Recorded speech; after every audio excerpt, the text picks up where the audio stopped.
आई भैया, आप लोगन के बीच में एगो सच्ची घटना सुनावे जाता नहीं।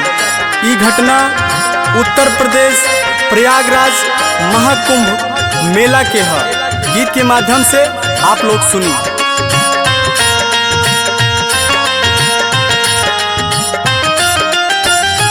चाचा चाची माई रे बाबू कुंभ में नहाए रे गईले। चाचा चाची माई रे बाबू कुंभ में नहाए रे गईले। ई रमा हो अचके में जनवा सबके गाइल हो रमा हो समझे नई का भाइल हो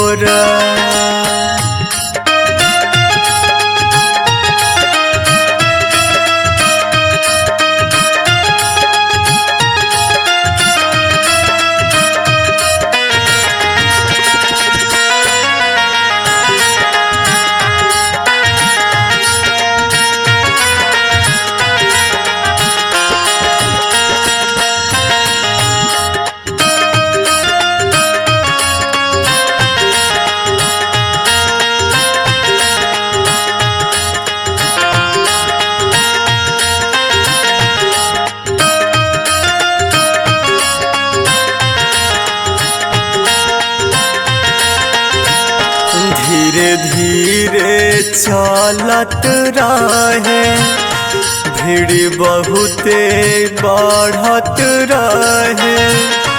अमृत असनवा कर मन में सबके चलत रहे।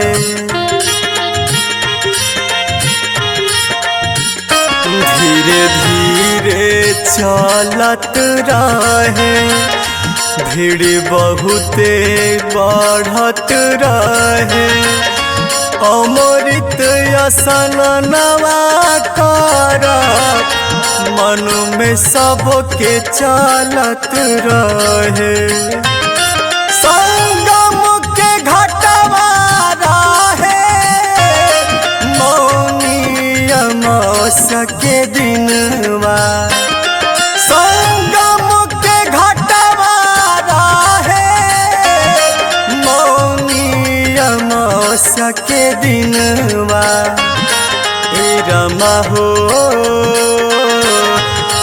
अचके में जनवा सबके गाइल हो रमा हो समझे नई का भाइल हो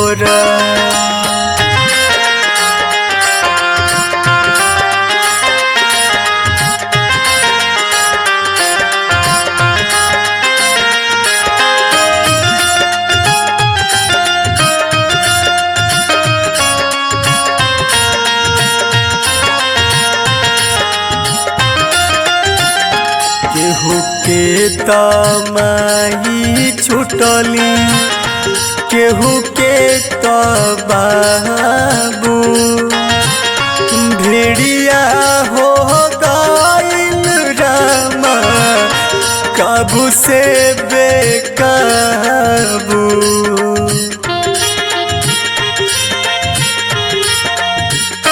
केहू के तमाही छुटली, केहू के तबाबू।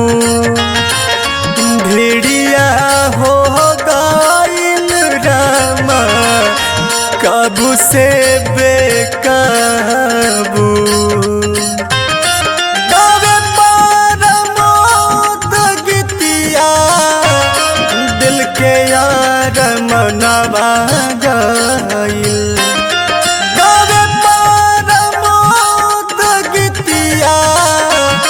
दिल के यार मनवा गइल। ए रमा हो अचके में जनवा सबके गाइल हो राम हो समझे नया का भाइल हो